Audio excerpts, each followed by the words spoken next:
হতেও পারে, আবার নাও হতে পারে। এমনও হতে পারে তোমার বিরোধী দল আবার ওই রিমু রেপ মামলার কেউ একজন, কারণ কক্সবাজারে তোমাদের উপর হামলা করাও হয়েছিল। রিমুর রেজিস্ট্রা তো জানতো না যে আমি তাদের বিরুদ্ধে উকিল ঠিক করছিলাম। এমনও হতে পারে তারা সব জানতো, যেটা তুমি আমি জানি না। যুদ্ধে প্রতিপক্ষকে দুর্বল ভাবতে নেই। তুমি অনেক শক্তিশালী হয়েছো মানে এই না যে তোমার প্রতিপক্ষ দুর্বল। সে যদি দুর্বল হতো তাহলে এইভাবে আক্রমণ করতো না।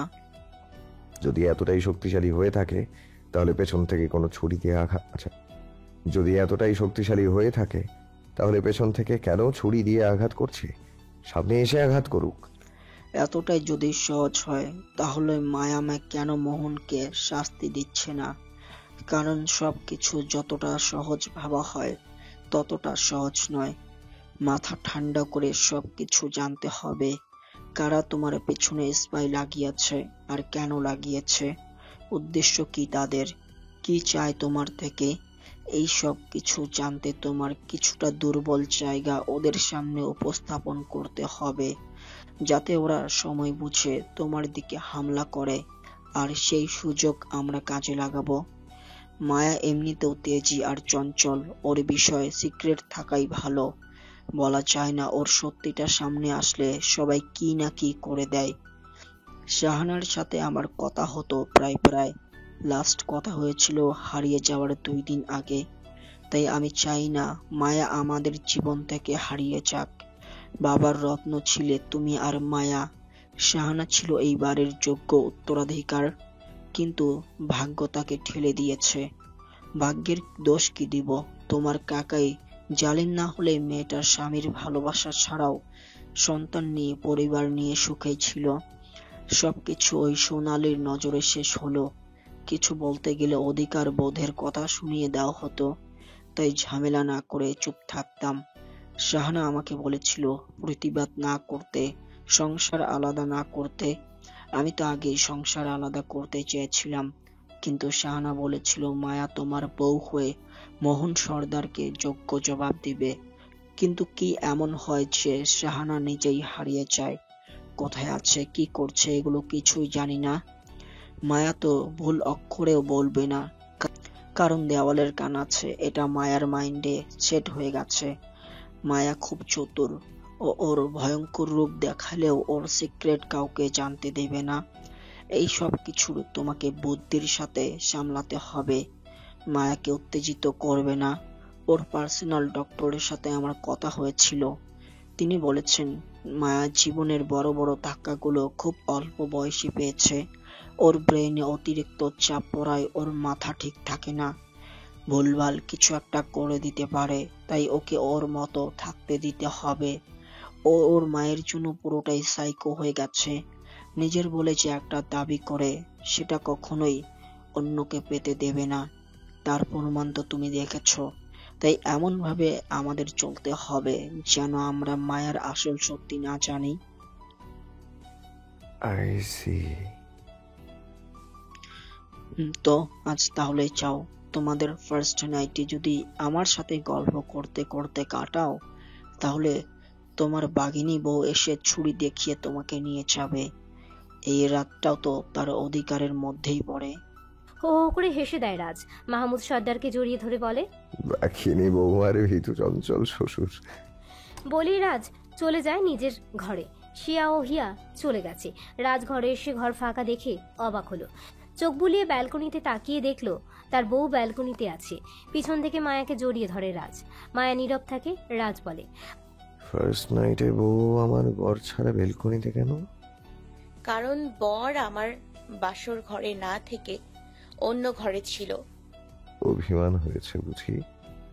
বর বাসরে না থেকে বাবার আসরে ব্যস্ত ছিল বলে?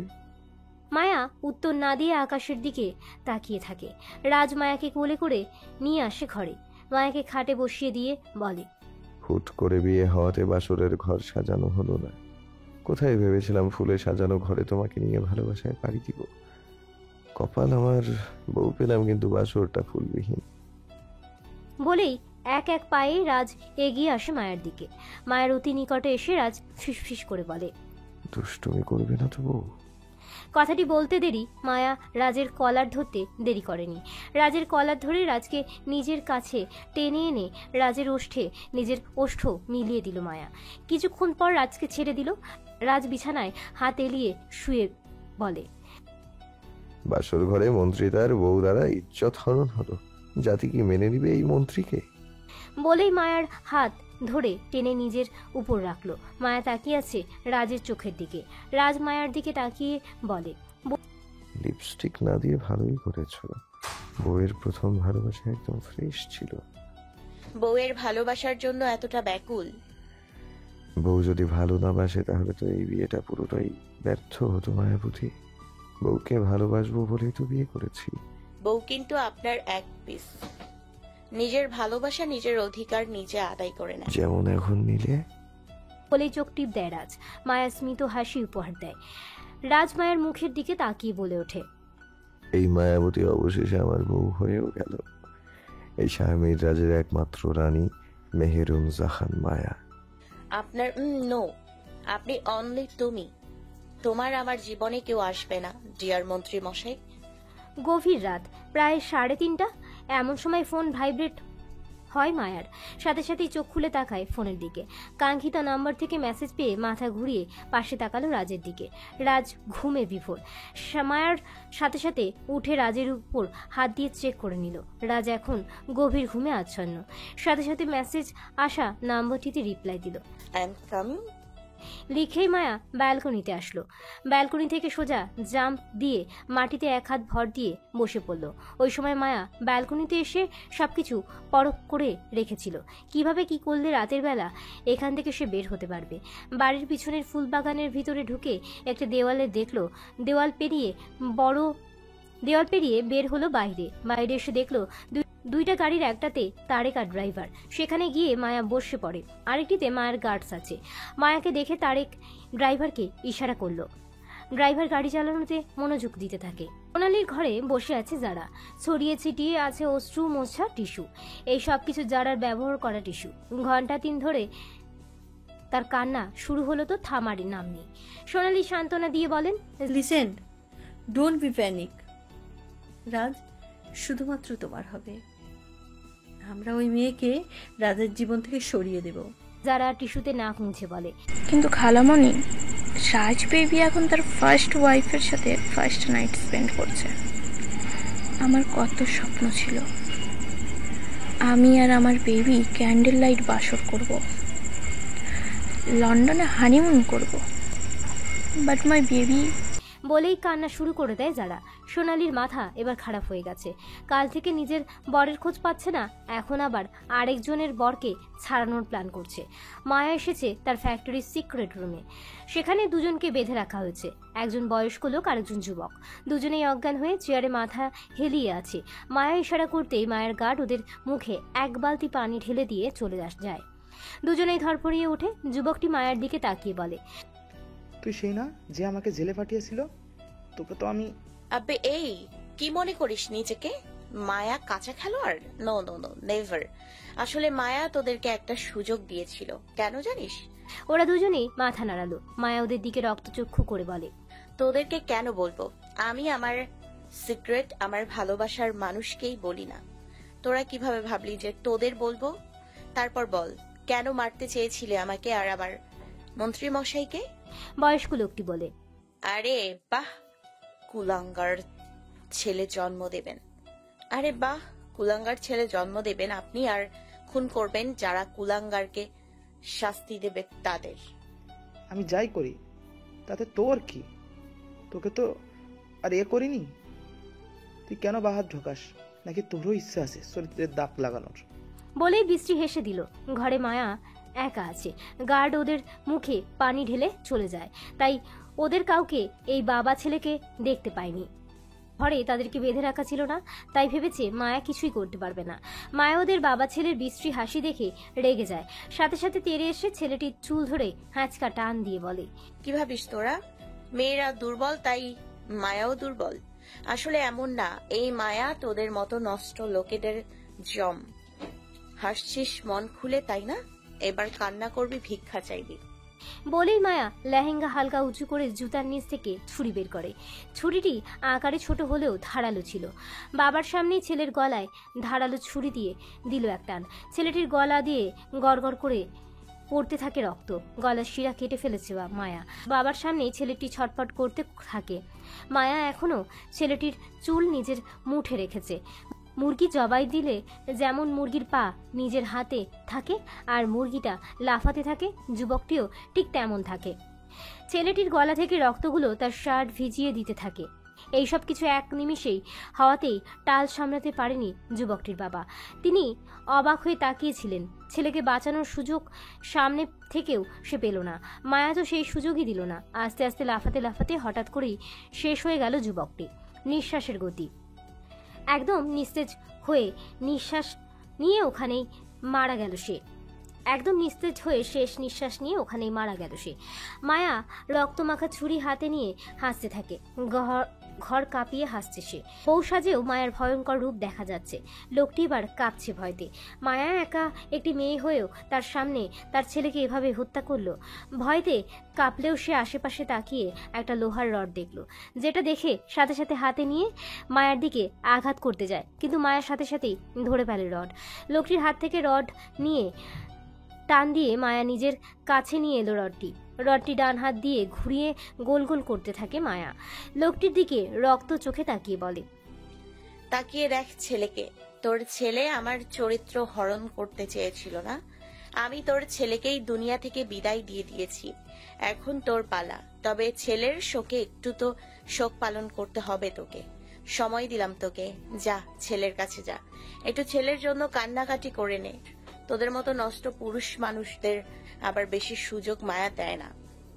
লোকটির মায়ার বাম হাতের ইশারায় দিকে তাকিয়ে থাকে। সেখানে তার ছেলের লাশ। এইমাত্রই খুন করেছে তাকে। ছেলের লাশ দেখে বুক কাঁপতে থাকে তার।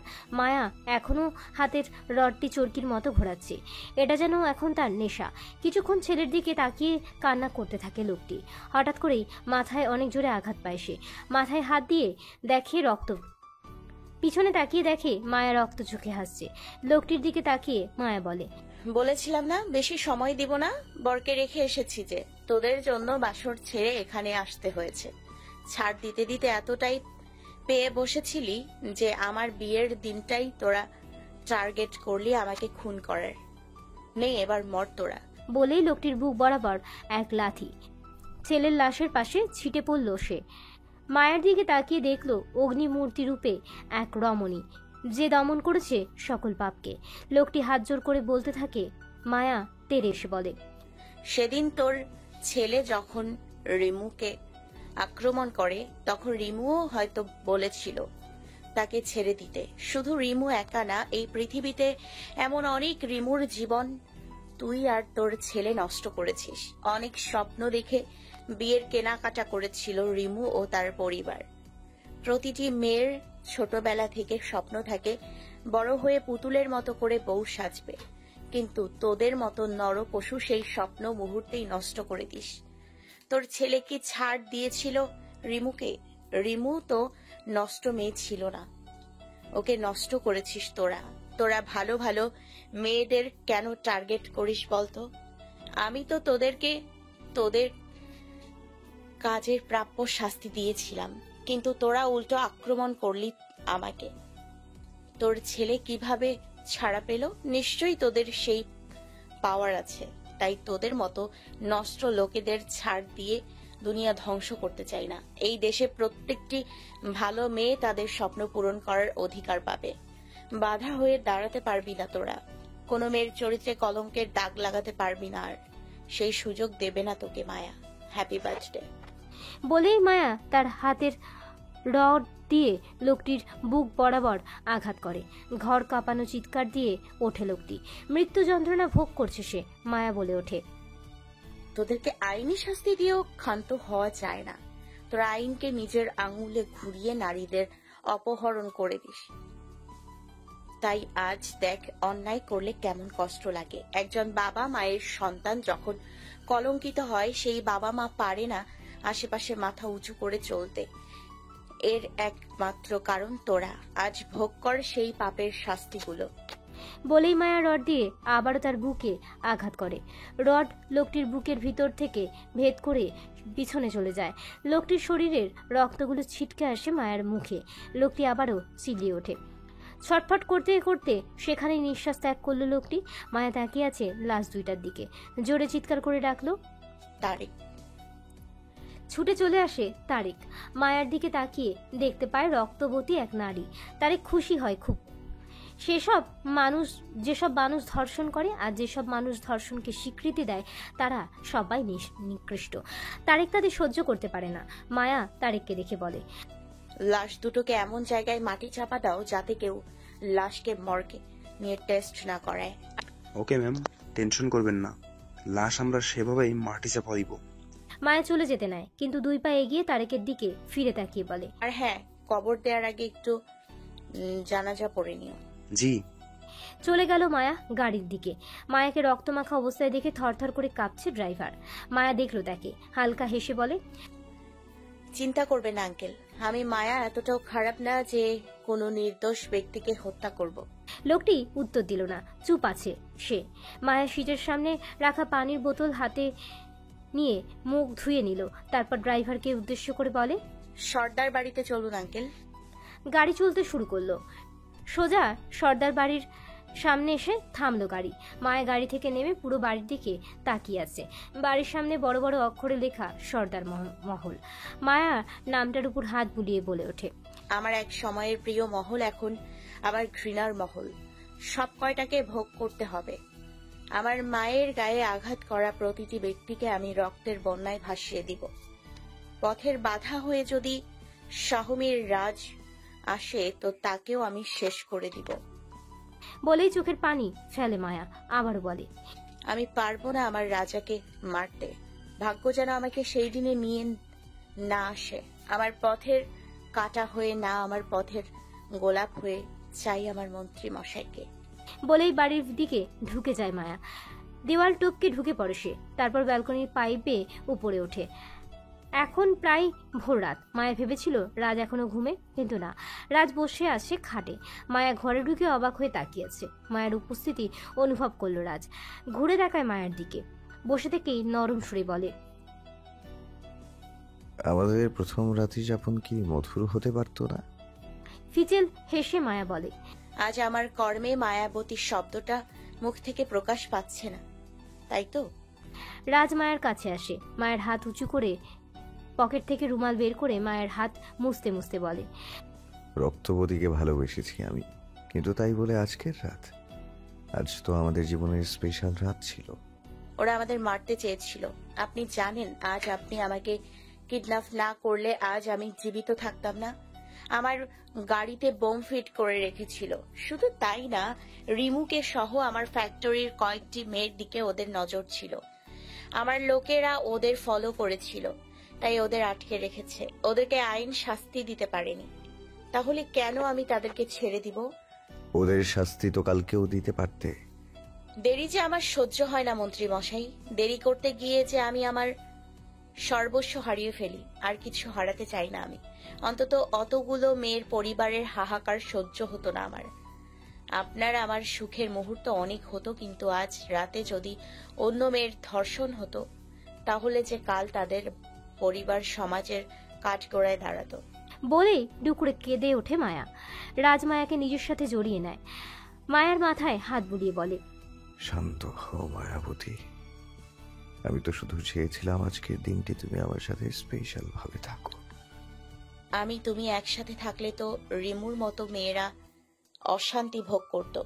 রাতের আধারে কেন জালিমরা শাস্তি পাবে? আমরা কেন জালিমদের ধ্বংস করব না? আমি এমন হতে পারবো না। আমি তাদের প্রত্যেককে শাস্তি দিব যারা এক একটা নরপশু।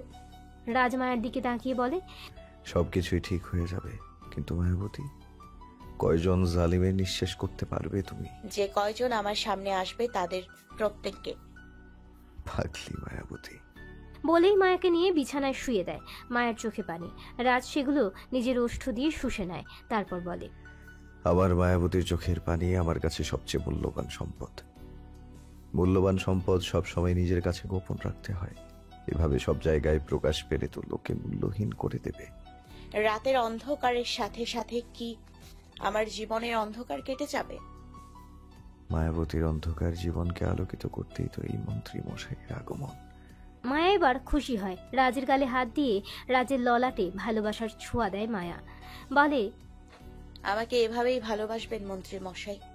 আমাদের জীবনের তৃতীয় ব্যক্তির আগমন কখনোই হতে দিব না আমি। নিশ্চিন্তে থাকো মায়াবতী, কেউ আসবে না আমাদের জীবনে। কিন্তু আপনার অতীত? আমার অতীত? অবাক হয়ে বলে রাজ। মায়া রাজের দিকে তাকিয়ে বলে, ওই দিন বলেছিলেন ভালোবাসায় দূরত্ব বাড়িয়ে দিলে অনুভূতি বোঝা যায়। ওটা কার জন্য ছিল? রাজ হালকা হেসে মায়ের নাকে তার বৃদ্ধা আঙুল দিয়ে খোঁচা দিয়ে বলে, ওটা যেই হোক না কেন কোনো তৃতীয় ব্যক্তি না, ওটা আমার নিজের মায়াবতী। মানে? কিছু না, সময় হোক জানতে পারবে, ঘুমাও এখন। বলেই মায়ের মাথায় হাত বুলিয়ে দেয় রাজ। মনে মনে বলে, 11 বছর বয়সে বিয়ে করে তোমার প্রতি বউ ফিলিং নিয়ে চলে গেছিলাম দূর দেশে।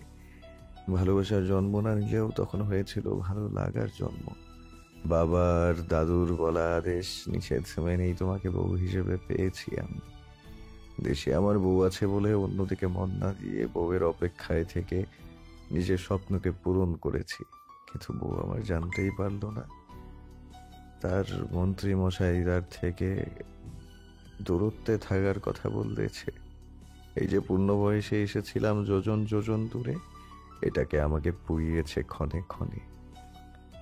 সকালবেলা 11টার দিকে ফ্রেশ হয়ে বাইরে বের হয় মায়া। একটি জর্জের শাড়ি পরেছে, সাথে হালকা গহনা। ঘর থেকে বেরিয়ে নিচে তাকিয়ে দেখছে সবার কি রিয়াকশন। রাজ এখনো রেডি হচ্ছে। নিচে সোফায় বসে আছে মালিনী, সোনালি ও যারা বসে বসে কিছু পরামর্শ দিচ্ছে। মায়া এগুলো শুনে হালকা হাসলো। রাজ বেরিয়ে এসে মায়াকে গেটের সামনে দাঁড়িয়ে থাকতে দেখে বলে, এখানে দাঁড়িয়ে কি করছো? মায়া একবার রাজের দিকে তাকিয়ে আবারও জারার দিকে তাকালো। তারপর ডেভিল হাসি দিয়ে রাজকে ঘরে নিয়ে যায়। গাঢ় লাল রঙের লিপস্টিক ঠোঁটে দিয়ে মায়া তাকায় রাজের দিকে। রাজ ভ্রুকুচকে মায়াকে বলে, বউ আমার সামনে কেমিক্যাল মুক্ত থাকে আর বাইরে বের হলে কেমিক্যাল যুক্ত থাকে কেন? মায়া কোনো উত্তর না দিয়ে সোজা রাজের গালে লিপস্টিকের ছাপ এঁকে দিল।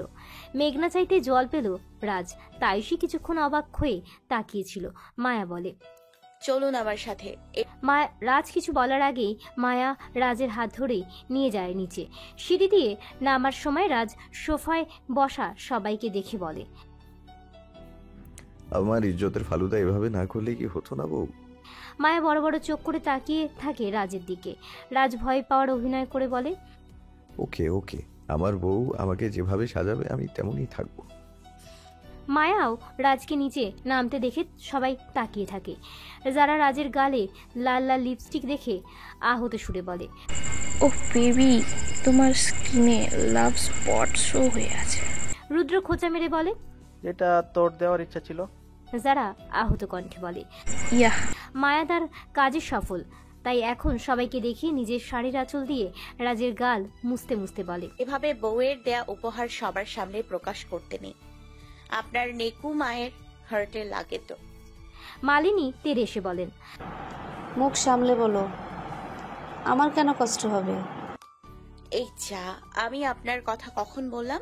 আমি তো আমার স্বামীর আরেক মায়ের কথা বলেছি, যে সারাক্ষণ বেবি বেবি করতে থাকে, আমার আরেক শাশুড়ি।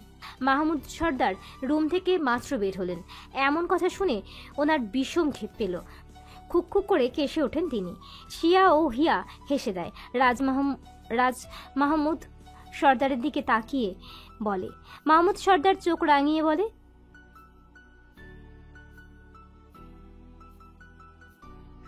আমার শব্দচয়ন ঠিক আছে, তোমার বৌমার কথার প্রেক্ষিতে তো এমনটাই আভাস পায় বাবা। মালিনী তেতে ওঠেন। মায়াকে বলেন, এই শিক্ষা পেয়েছো তুমি? কিভাবে কথা বলতে হয় জানো না? তোমার জন্য বাড়ির লোকজন উচ্ছন্নে। মায়া তেজ দেখিয়ে বলে, আমি আর যাই শিখে থাকি না কেন, কারো বরের দিকে নজর দেয়া শিখিনি, যেটা এই পরিবারের অনেকেই করে এসছে। বলে দেবেন আপনার না হওয়া বৌমাকে আমার বরের দিকে যেন শকুনের দৃষ্টি না দেয়। আমি সেই দৃষ্টিতে ছুরি ঘোরাতে জানি। যারা ভয় পেয়ে পিছিয়ে যায় সোনালির পেছনে। সোনালি যারার হাত ধরে সান্ত্বনা দেয়। মাহমুদ সর্দার বলেন। রাজ নিজেও তাড়াহুড়ো দিয়ে বলে, হ্যাঁ বাবা, আমাকেও আজ মিটিংয়ে যেতে হবে। বলেই বসে পড়ে চেয়ারে। সোনালির ইশারা পেয়ে যারা এগোতে যাবে রাজের পাশে চেয়ারের দিকে, অমনি মায়া তার বাম পাশে এগিয়ে গিয়ে যারাকে ফেলে দেয়। যারা ব্যালেন্স হারা হয়ে পড়ে যায়, কোমরে একটু ব্যথা পায়। সোনালি এসে ধরে যারাকে। রাজ ও বাকি সবাই ঘুরে তাকিয়ে দেখে। রাজ বিড়বিড় করে বলে, আমার বউ আমার থেকেও অ্যাডভান্স। টেবিলে বসে খাবার খাচ্ছে সবাই, সবার মুখে নীরবতা। হিয়ার খাওয়া শেষ, হাত ধুয়ে পরীক্ষার কাগজপত্র নিয়ে বের হতে নিলে রুদ্র বলে ওঠে, দাঁড়া একটু, আমি যাব বাইরে, তোকে দিয়ে ওই দিক থেকেই আমি যাব। হিয়া না বলতে চেয়েছিল, কিন্তু মাহমুদ সর্দার বলেন। শিয়া ফোড়ন কেটে বলে, আমাকে একটু এভাবে এক্সামে নিয়ে যেতে তো চাও না? তোর তো আজ এক্সাম নেই, থাকলে তোকেও নিয়ে যাব। বলে হিয়াকে নিয়ে বেরিয়ে পড়ে রুদ্র। শিয়া বিজ্ঞান শাখায়, তাই আজ তার ছুটি। হিয়া মানবিক শাখায়, তাই তার পরীক্ষা আছে।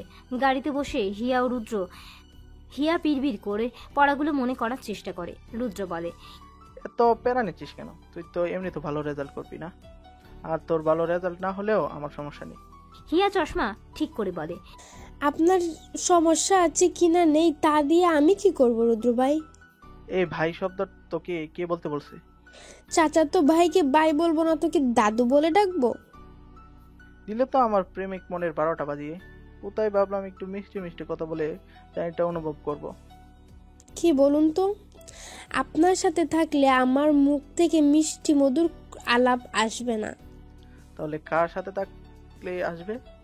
ওই তারেকের সাথে? হিয়া প্রতিউত্তর না করে জানলার দিকে তাকিয়ে আছে। রুদ্র গাড়ি থামিয়ে দিল। গাড়ি এসে থেমেছে পরীক্ষা সেন্টারে। হিয়া রুদ্রের দিকে না তাকিয়ে চলে যায় কলেজের দিকে। রুদ্র তাকিয়ে আছে হিয়ার চলে যাওয়ার দিকে। হিয়ার প্রতিটি পা চালানোতে বাড়িয়ে দিচ্ছে তাদের দূরত্ব। সেদিকে তাকিয়ে রুদ্র বলে ওঠে, আমার নষ্ট জীবনের সুখে ছোঁয়া হয়ে জন্ম নিয়েছিস তুই, ইয়া পাখি। তুই বিহীন আমি শূন্য, তুই হবি আমার পূর্ণ। বলেই চোখের কোণা থেকে পানির বিন্দু মুছে গাড়ি চালায় রুদ্র। রুদ্রের গাড়ির স্থান পরিবর্তন করতেই পেছনে ঘুরে দাঁড়ায় হিয়া। বলে ওঠে, এই নষ্ট পুরুষের জন্যই আমার মনে জন্ম নেয় কষ্ট। ভালোবাসা পবিত্র, কিন্তু অপবিত্র ব্যক্তিকে ভালোবাসার ফল বিষে পরিপূর্ণ। এই বিষের স্বাদ আমি চাই না গ্রহণ করতে, তাই তো আমি চাই আপনার থেকে দূরে থাকতে। বলেই নিজের পরীক্ষা রুমে প্রবেশ করে হিয়া। অফিসে নিজের কক্ষে বসে আছে রাজ। একটু পর তার মিটিং করা হবে একটি জায়গা ঘিরে। ছোটখাটো একটি হোটেল পুরো 2.5 কাঠা জমির ওপর বানিয়ে রেখেছে এক বৃদ্ধ। জমিটি তার নিজের। গরিব মানুষ টুকটুক করে টাকা গুছিয়ে এই জমি কিনেছিলেন, এখন বাড়িও করতে পারেননি। সেখানে নিজস্ব হোটেল খুলে দিনে রাতে সিঙ্গাড়া পুরি আরও কিছু নাস্তা বানিয়ে বিক্রি করেন তিনি। তার পাশেই একটি বার সেন্টার। বারটি আরও বড় করে গড়া হবে। আশেপাশের লোকজনের থেকে তাদের জমি কিনে নিয়েছে, কিন্তু বৃদ্ধ লোকটি তার জমি বিক্রি করতে না করছেন। বাকিরাও চাননি বিক্রি করতে, কিন্তু টাকার চেহারা দেখে বিক্রি করে দেন। বৃদ্ধ লোকটির কথা, এতটুকু জমির উপর আমি কুড়েঘর বানালেও আমার সন্তানের ভবিষ্যৎ বেড়ে উঠবে, কিন্তু এখন যদি আমি এই জমি বিক্রয় করি, আমি কোথায় জায়গা জমি কিনবো? আর আমি বাড়ি করব কিভাবে? আজকাল দালাল ধরে লাগে, আবার জমির দামও চওড়া। বৃদ্ধটির কথায় সহমত পোষণ করেন অনেকেই, কিন্তু তারা বাড়ির মালিকের উপর কথা বলতে পারেন না, কারণ এই বাড়ির মালিক অনেক শক্তিশালী। তার সাথে ওঠানামা করেন অনেক নেতা। সবাই চুপ থাকলেও গুটি কয়েকজন মিলে বৃদ্ধ লোকটির হয়ে আবেদন করে রাজের কাছে যায়। রাজের সম্পর্কে তার এলাকার লোকজন অবগত। রাজ সবসময় সঠিক বিচার করে এসেছে। যার যেটা প্রাপ্য নেয় তাকে সেটা ঠিক বুঝিয়ে দেয়। রাজ ও বাড়ির মালিক মিলে মিটিং করছে। দুজনের কথাবার্তা চলছে। কথাবার্তার এক পর্যায়ে বাড়ির মালিক রাজের টেবিলের উপর একটা বড় ব্যাগ রাখে, যেটা খুলে রাজকে দেখিয়ে দেয় মোটা অঙ্কের টাকা। রাজ টাকাগুলো দেখলো, কিছু বললো না। লোকটি বলে, এখানে প্রায় 10 লাখ টাকা আছে, আপনি যদি চান আরও বাড়িয়ে দেব, কিন্তু এখানে বড় বার সেন্টার খুলতে আটকাবেন না দয়া করে। এখানে বার হলে আপনারা আমার সবার লাভ হবে, বিদেশ থেকে সুন্দরী মেয়েরাও আসবে, বেনিফিট পাবেন আপনি। রাজ মুখের গম্ভীর চাহনি দিয়ে দেখছে লোকটিকে, কোনো কথা এখনো বলছে না, তবে তার মুখে ফুটে আছে এক অদ্ভুত হাসি। লোকটি আরো লোক দেখাতে বলে, আপনি চাইলে এইবারের শেয়ার সার্ভিসটা পেতে পারেন, মন্ত্রী বলে কথা, আপনার সব রকম ডিমান্ড পূরণ করব। এবার খুললে দেশ বিদেশ থেকে বড় বড় লোকেরা আসবে, আমার বারের উন্নতি হবে, এতে আপনিও হাফ শেয়ার পাবেন। অফারটা ভালো না বলুন? ওই বুড়োটা বুঝলো না। আরে ওকে তো জমির আসল দামের থেকেও বেশি টাকা দিছিলাম, সে না নিয়ে ওখানে জেদ ধরে আছে। এভাবে করলে আমি উন্নতি করতে পারবো না তো। বলেই টাকার ব্যাগটি আরো একটু এগিয়ে দিল রাজের দিকে। রাজ টাকাগুলো হাতে নিয়ে দেখলো, মাত্র ব্যাংক থেকে আনা টাকার ঘ্রাণ আসছে।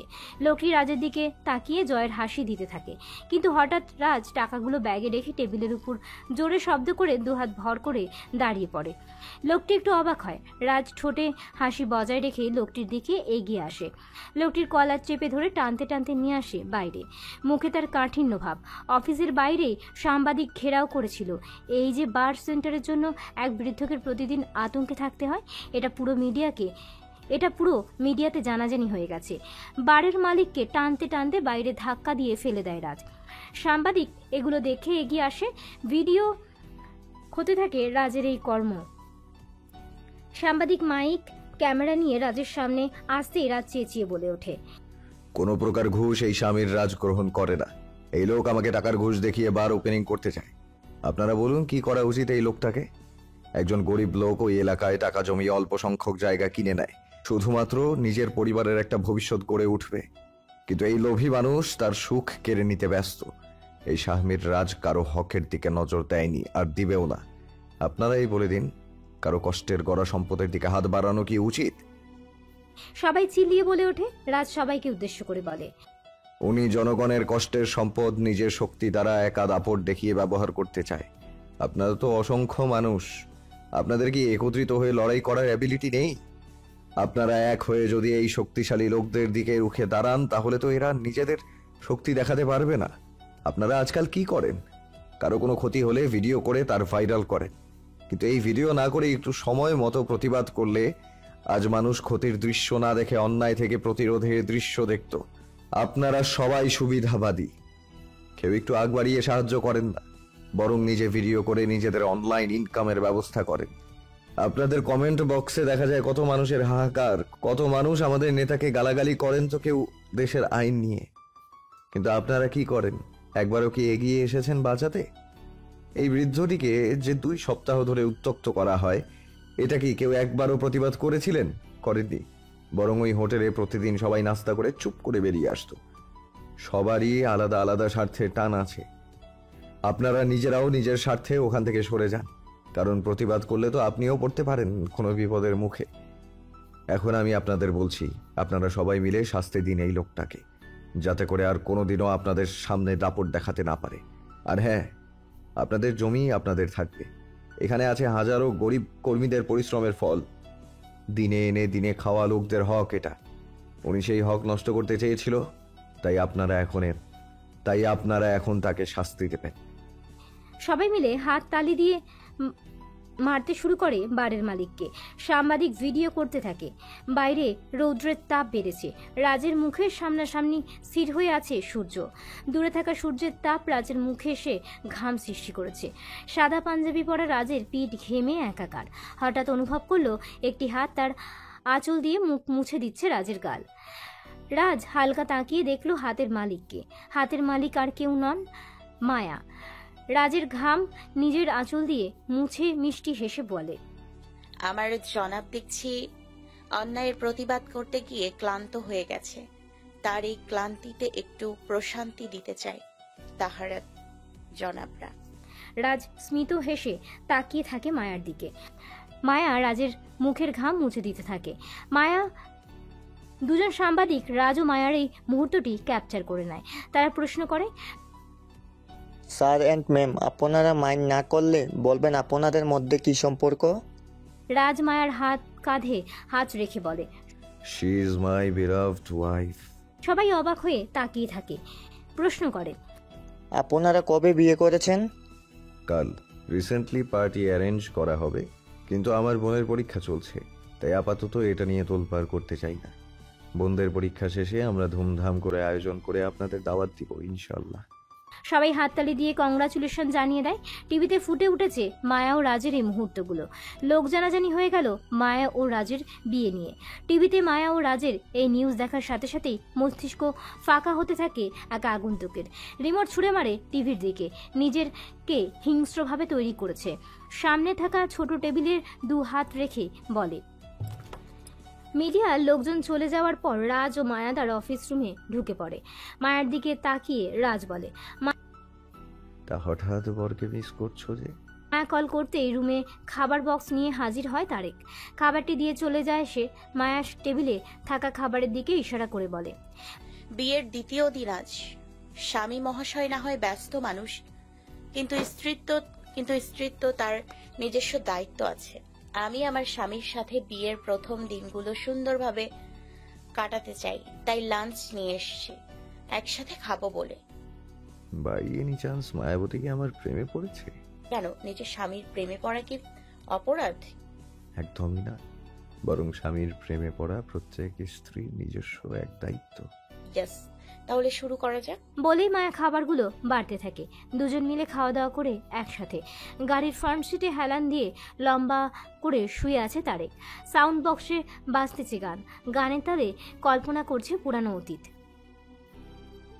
গ্রামের সাদা শীতে তারেক কৃষি কাজ করছে।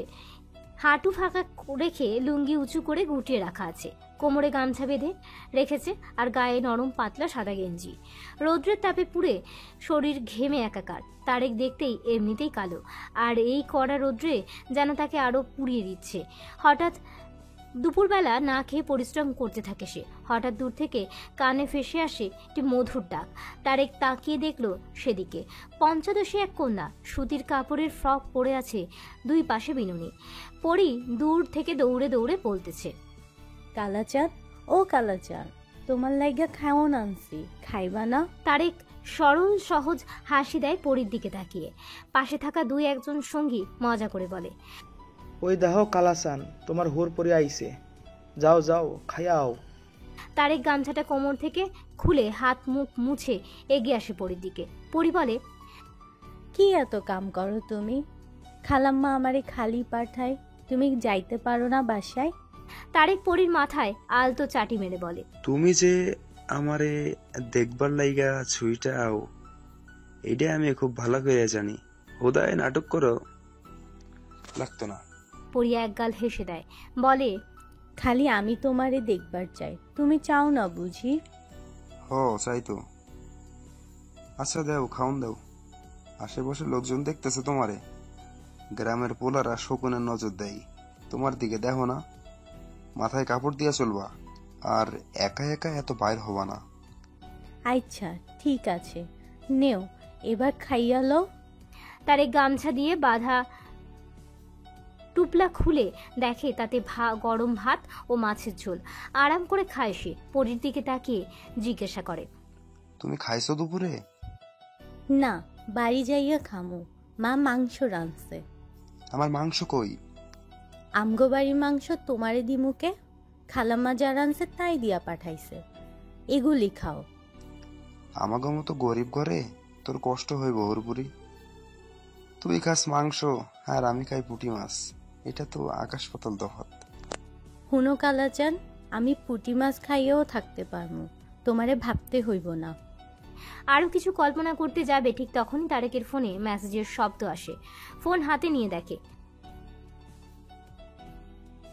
মেসেজটি পড়ে ফোঁস করে শ্বাস ছাড়ল তারেক। শীতের সমাপ্তি আসতে চলেছে। এখন হালকা শীতের সাথে গরমের দেখা মেলে। সেই সাথে মাঝে মাঝে বয়ে যায় বাতাস। হিয়া অনুভব করছে সেই বাতাস। পরীক্ষা দিয়ে এসে ফ্রেশ হয়ে কিছু খেয়ে ছাদে দাঁড়িয়ে আছে হিয়া, বুকে জড়ানো উপন্যাসের বই। ছাদ থেকে দেখা যাচ্ছে দূরের রাস্তায় হেঁটে চলা এক কপোতিকে। তারা একে অপরের হাতের সাথে হাত মিলিয়ে হাঁটছে রাস্তার পাড় দিয়ে। প্রেমিক তার প্রেমিকাকে হাত ধরে বুঝে শুনে রাস্তা পার করে দিচ্ছে। এইটুকু দেখে হিয়ার মনে জাগ্রত হলো রুদ্রের করা যত্নগুলো। আর মনে রুদ্রকে নিয়ে ভাবছে, আর দেখতে থাকে রাস্তার থাকা প্রেমিক প্রেমিকাদের। হিয়ার ভাবনার মাঝে কেউ একজন তার সামনে এক হাত দিয়ে ধরে রেখেছে চায়ের কাপ। হাতের দিকে না তাকালেও হিয়া বুঝে নেয় এটা রুদ্র। ভ্রুকুচকে পাশে তাকাতে তাকাতে বলে, সমস্যা কি আপনার আর বলতে পারে না হিয়া।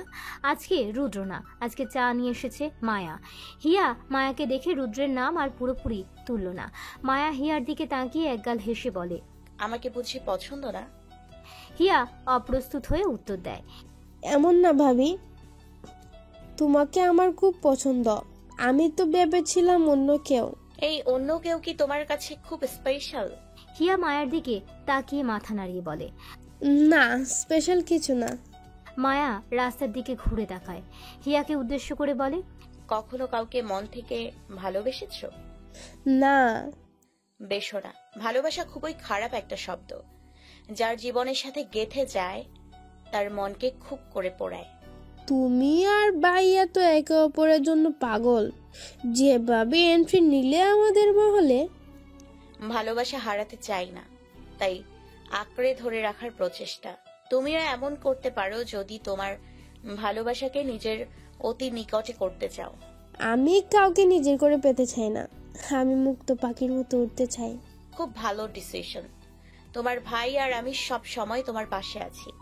থ্যাংক ইউ ভাবি। Most welcome. বলেই চলে যায় মায়া।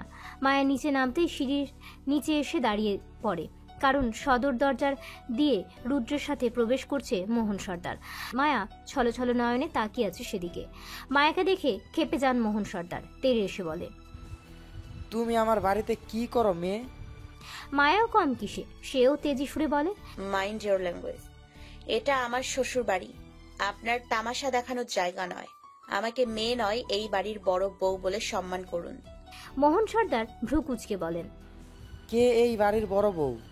মাহমুদ সর্দার ঘর থেকে বেরিয়ে এসে বলেন, মেহরুন জাহান মায়া এইবারের বড় বউ, আমাদের রাজের বউ। সে রাজ কবে বিয়ে করলো? কাল। এই জন্যই তোমরা আমার ফোন ধরছিলে না? পুলিশ বারবার তোমাদের কল করেও পায়নি। সোনালি ভ্রু কুচকে বলে, পুলিশ কেন ফোন করবে? কারণ আমাকে পরশুদিন অ্যারেস্ট করা হয়েছিল। হোয়াট? কিন্তু কেন? মোহন সর্দার হাত উঁচু করে ইশারা করে মায়ার দিকে আঙুল তাক করে। রাজ বাড়িতে তখনই প্রবেশ করে। দেখতে পায় এক বাবা তার মেয়ের দিকে আঙুল দিয়ে ইশারা করছে। বাবা ও মেয়ে মুখোমুখি হয়ে দাঁড়ানো, কিন্তু দুজনের চোখেই দুজনের জন্য বিষে ভরা। মোহন সর্দার বলেন, এই মেয়ের জন্য আমি 2টা রাত জেলে কাটিয়েছি। মায়া দুষ্টু হেসে বলে, তা আমার কাকা শ্বশুর কি এমন করেছিলেন যে সোজা জেলে যেতে হলো? মোহন সর্দার কয়েক কদম হাঁটতে হাঁটতে বলেন, একদম গলা উঁচিয়ে কথা বলবে না, খুন করে ফেলবো তোমাকে আমি মেয়ে। বলতে বলতে মায়ের কাছে এসে যেই মায়ের দিকে হাত বাড়াতে যাবে, অমনি রাজ এসে তার ডান হাতটা দিয়ে মোহন সর্দারের হাতটি শক্ত করে ধরে নেয়। মোহন সর্দার তাকিয়ে থাকে রাজের দিকে, মায়া তাকিয়ে আছে মোহন সর্দারের দিকে। এই হাত একসময় অফিস থেকে আসার পর কোলে করে আদর করত, আর আজ এই হাত তাকে মারতে আসছে। কিন্তু মায়ের চোখে কোনো আক্ষেপ নেই। মায়ের চোখে মুখে ফুটে উঠেছে মোহন সর্দারকে এখানেই দমন করার নেশা। রাজ মোহন সর্দারের হাত ধরে বলল, একদম আমার বউয়ের দিকে হাত বাড়াবে না। আমার বউ আমার আমানত, ওকে পেতে আমি করেছি মেহনত। ওর দিকে যে হাত বাড়াবে তার ওই হাত আমি আগুনে ছাই করে দেব। মালিনী এই দৃশ্য দেখে রাজকে চিৎকার করে বলেন, এটা কোন ধরনের বেয়াদবি রাজ?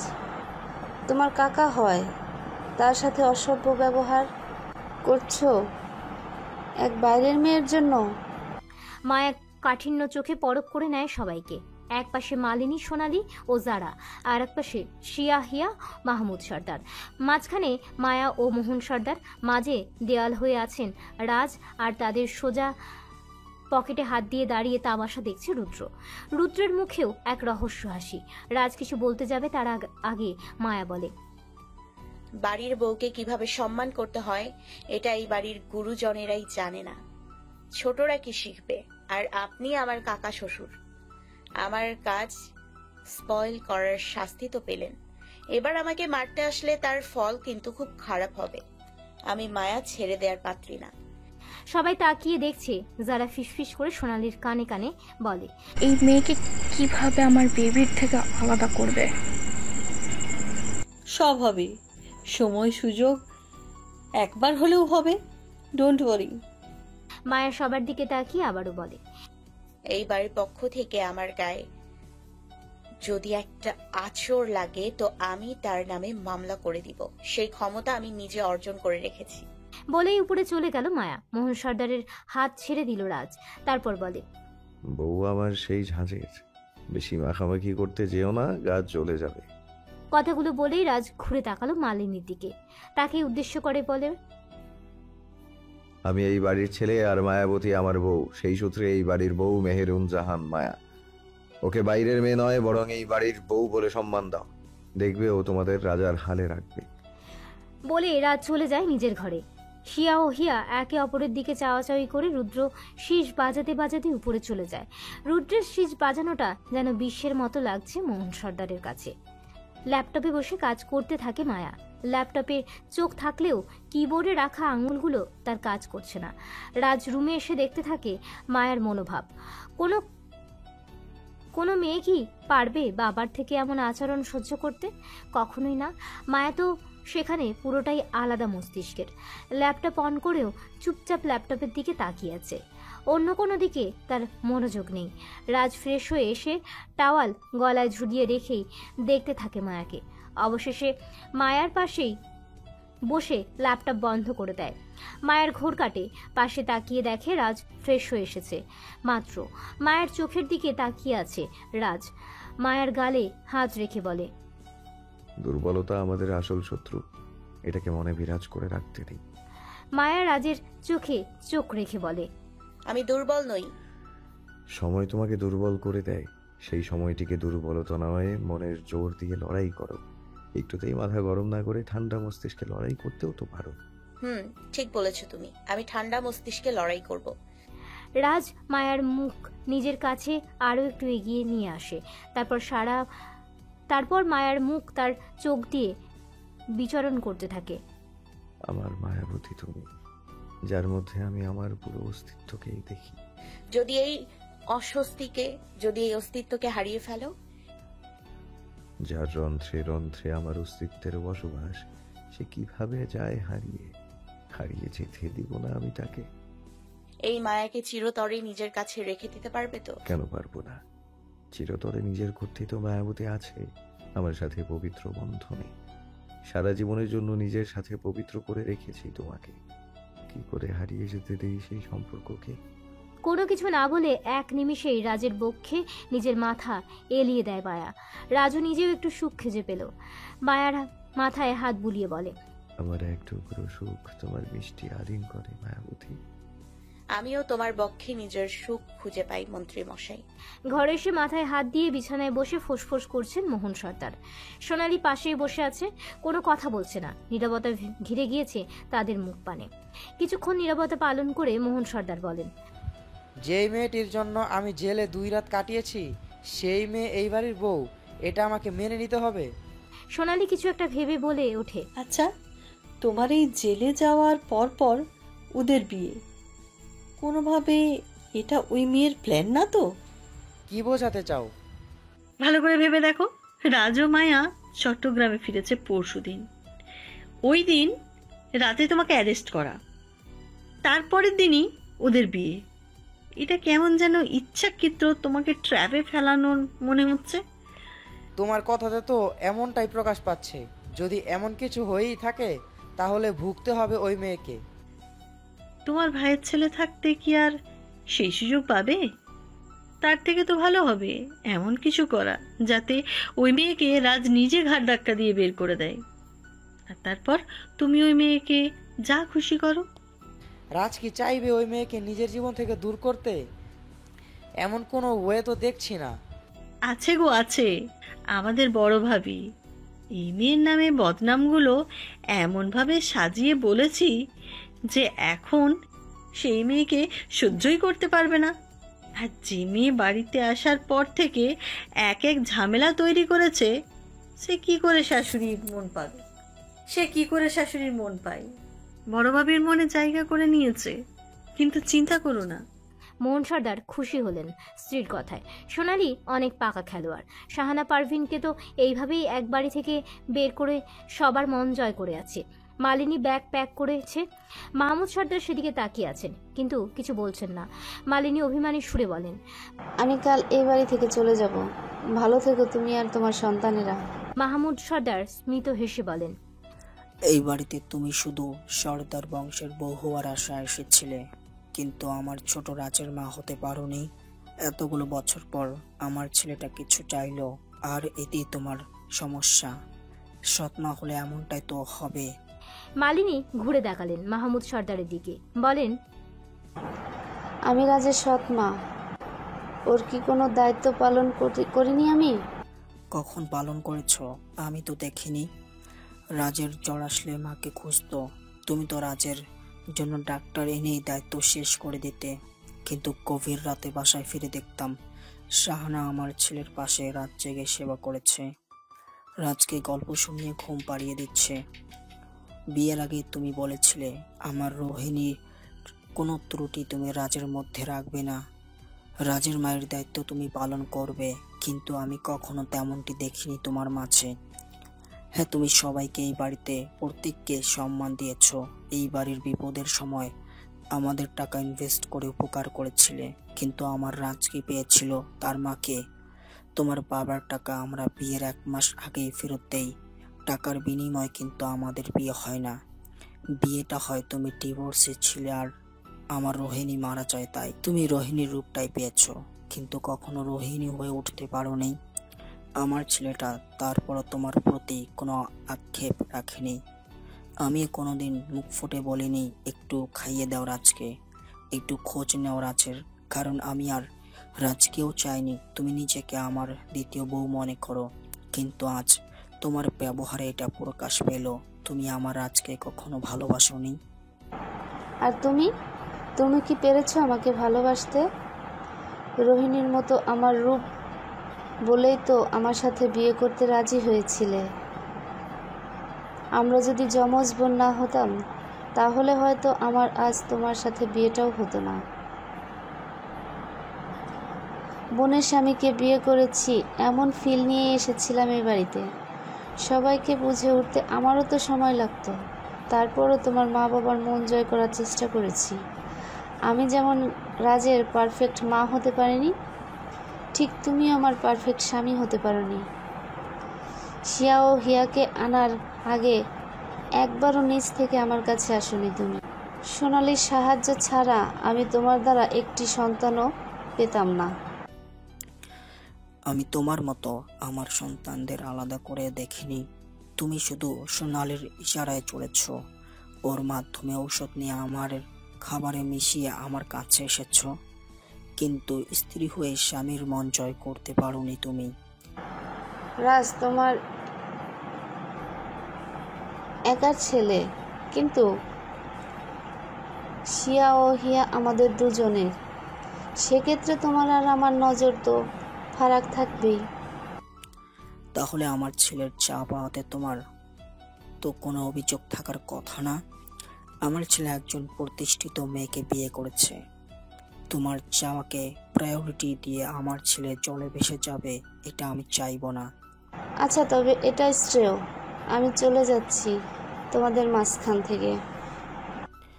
এটা তোমার ব্যক্তিগত ইচ্ছা।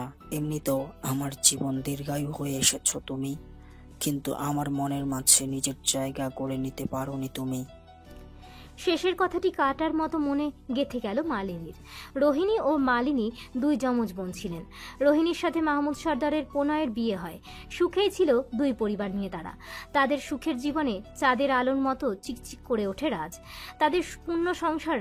কিন্তু হঠাৎ করে একদিন রোহিণী মারা যায়, আর সেই দিন থেকেই নীরব হয়ে যায় রাজ। মাহমুদ সর্দার ঘরবন্দি থাকতেন। আস্তে আস্তে তার রাজনীতিতে বাধা সৃষ্টি হয়। পরে পরে রাজের মুখের দিকে তাকিয়ে স্ত্রীর মৃত্যুকে মনের ভিতর মাটি চাপা দিয়ে পরিবারের জন্য কর্মে ব্যস্ত হয়ে পড়েন। এদিকে সর্দার বংশের ব্যবসায় আস্তে আস্তে নিম্ন স্তরে আসতে থাকে। তখন রাজের নানা ভাই তাদের টাকা দিয়ে সাহায্য করেন। ওই সময় মালিনীর কোনো এক কারণে ডিভোর্স হয়। ডিভোর্সের কিছুদিন পর সেই বড় গাড়ির অ্যাক্সিডেন্ট করে মারা যায়। রাজের নানার টাকার পরিশোধ করে দেয় মাহমুদ সর্দার। কিন্তু রাজের নানা রাজ, মাহমুদ সর্দার ও মালিনীর সবার দিকে তাকিয়ে ভেবেছিলেন মাহমুদ সর্দার ও মালিনীর বিয়ে দেওয়া উত্তম। বাবার নজর তখন মেয়ের উজ্জ্বল ভবিষ্যৎ খুঁজতে থাকে। আবার রাজ ছিল তার কলিজার টুকরো। রাজ একজন মা পাবে আর মালিনী ভালো মানের স্বামী সংসার হলো। তাই মাহমুদ সর্দারের মতো না হলেও তার বাবা ও শ্বশুরের অনুরোধে বিয়ে করে নেয় মালিনীকে। বিয়ের আগে মালিনীর সাথে মাহমুদ সর্দার আলাদা কথা বলেছিলেন। তিনি মালিনীর থেকে প্রতিশ্রুতি নিয়েছিলেন তিনি রাজকে আপন সন্তানের মতো মানুষ করবে। কিন্তু না, বিয়ের পর থেকে সবার সাথে মিলেমিশে চললেও রাজের মা হয়ে উঠতে পারেননি। মালিনীর সাথে মাহমুদ সর্দারের বিয়ের পরও আবারও ব্যবসায় ডাউন শুরু হয়। তখন মায়ার দাদুর বন্ধু ছিলেন, তিনি অনেক সাহায্য করেন। শাহানা পারভিন ঢাকাতে পড়াশোনা করতে আসেন, তাই প্রায় সময় দেখা সাক্ষাৎ ছিল। শাহানা পারভিনের বুদ্ধিমত্তা ও সততা দেখে মায়ার দাদু অনেক খুশি হন। মায়ার নানুকে অনেক অনুনয় করে বিয়ে দেন মোহন সর্দার ও শাহানার পারভিনের। তারপর রাজ তার মাকে না পেলেও মাতৃত্বের স্বাদ পেয়েছিল শাহানা পারভিনের দ্বারা। শাহানা পারভিনের রাজের প্রতি যত্ন কেউ আগে থেকে আন্দাজ করতে না পারলেও পরবর্তীতে রাজকে সুখে দেখতে পেয়ে সবাই শাহানা পারভিনের প্রতি খুশি হয়। সকাল সকাল চিৎকার চেঁচামেচির শব্দ বাড়তে থাকে। মায়া ও রাজ বিরক্ত হয়ে বাইরে বের হয়, কিন্তু বাইরে বের হয়ে অবাক হয়ে যায় রাজ। মালিনী ব্যাগ নিয়ে দাঁড়িয়ে আছে সদর দরজার সামনে। তাকে আটকে রাখার চেষ্টা চালাচ্ছে সোনালি আর শিয়া ও হিয়া কান্না করে দিয়েছে। তারা বারবার বলে ওঠে, এভাবে রেগে বাসা থেকে বের হয়ে যেও না মা, আমরা আছি তো তোমার জন্যে। মালিনী মন স্থির করেছে তিনি থাকবেন না এই বাড়িতে। নিজেকে কাঠিন্য রেখে বলেন, আমাকে যেতে দে, এই বাড়িতে আমার কোনো অধিকার নেই। এই বাড়িতে আসার যে উদ্দেশ্য ছিল সেটা আমি পূরণ করতে পারিনি, তাই আমি চলে যেতে চাই। মায়া ভ্রুকুচকে তাকিয়ে আছে। ঠিক কোন উদ্দেশ্যে কথা বলছে মালিনী? আসলেই মায়া জানে না যে মালিনী রাজের আসল মা নয়। রাজ এসে মালিনীর হাত ধরে আটকিয়ে দেয়, বলে, এভাবে বাসা থেকে বের হয়ে যেও না মা, তোমার সন্তানেরা তোমার জন্য কষ্ট পায়। আমার কথা না হয় বাদ দিলাম, কিন্তু শিয়া ও হিয়ার কথা ভেবে তো থেকে যাও। ওদের নিয়ে ভাবার মানুষ আছে, তোমরা আছো। ইনফ্যাক্ট শিয়া আর হিয়া এখন অ্যাডাল্ট, ওরা ওদের দেখে রাখতে পারবে। বলেই চলে যেতে নেয় মালিনী। এক পা এগোতে নিবে, অমনি জোরে জোরে হাততালির শব্দ ভেসে আসে। সবার পিছনে তাকিয়ে দেখে মায়া হাততালি দিচ্ছে আর মুখে হাসি ফুটিয়ে রেখেছে। তালি দেওয়া হাত থামিয়ে মায়া বলে ওঠে, বাহ শাশুমা, এত তাড়াতাড়ি হার মেনে বিদায় নিচ্ছেন। আচ্ছা, যাওয়ার আগে আমার শ্বশুরকে ডিভোর্স দিয়ে তার জীবন থেকে পার্মানেন্ট চলে যাচ্ছেন তো? না মানে এই বয়সে শ্বশুর আমার সেপারেশনে যাচ্ছেন, তাকে তো আর একা থাকতে দেয়া যায় না। আমার আবার শাশুড়ি ছাড়া জমে না। তেরে এসে মালিনী বলেন, ঠিক কি বোঝাতে চাও তুমি? বেশি কিছু না শাশুমা, আপনি যাওয়ার পর আমার শ্বশুর একা হয়ে যাবেন। তার জন্য তো আবার একটা পাত্রী দেখতে হবে। তাই আর কি বলছিলাম যে চিরতরে যাচ্ছেন তো? এই বয়সে বাবার আরেক বিয়ে? বাবা আমার এই বয়সে দাদু ডাক শুনবে নাকি বাবা ডাক শুনবে? নতুন শাশুড়ি আসলে হয়তো আমার আবার কচি ননদ বা দেবর আসতে পারে, আর এই শাশুমা থাকলে কেউ আসার পসিবিলিটি। সবাই হা হয়ে দেখছে এদের তামাশা। মাহমুদ সর্দারের বিষম উঠে গেছে। ছেলে একা হলে শাসন করা যেত, এখন তো ছেলে বৌমা দুজনেই এক, কেউ কারোর চেয়ে কম না। মোহন সর্দার পকেটে হাত দিয়ে দাঁড়িয়েছিলেন। মাহমুদ সর্দারের দিকে তাকিয়ে বলেন, বাহ, ছেলের বউ আজকাল শ্বশুরকে বিয়েও দিতে চায়, আবার সেখানে ভবিষ্যৎ বাচ্চার প্ল্যানিং করে, তাও নিজেদের না, শ্বশুর শাশুড়ির। মায়া মাথা উঁচু করে তাকায় মোহন সর্দারের দিকে, কারণ মায়ার সামনে রাজ দাঁড়িয়েছিল। মায়া বলে ওঠে, শাশুড়ি আমার এই বয়সে বাড়িতে নাটক সাজিয়েছে। যেই বয়সে ছেলে মেয়েদের বিয়ে দিয়ে সংসারের উপদেশ দেবেন, সেই বয়সে নিজে সংসার ছেড়ে চলে যাচ্ছেন। শ্বশুর মশাইকে তো একটু দেখতে হবে। তার দেখভাল করার জন্য নতুন শাশুড়ি আনা তো অপরাধ না।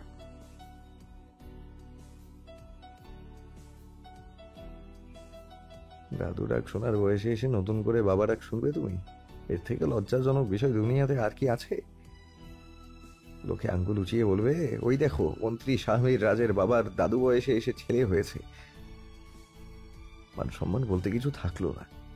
মাহমুদ সর্দার চোখ রাঙিয়ে তাকালেন ছেলের দিকে। রাজ হাত উঁচু করে বলে, দেখো বাবা, আমি কিন্তু তোমার বিয়ে নিয়ে ভাবছি না। তোমার বৌমা তোমার একাকিত্ব ঘোচাতে আরেক বিয়ে দেবে, সে যেভাবেই হোক।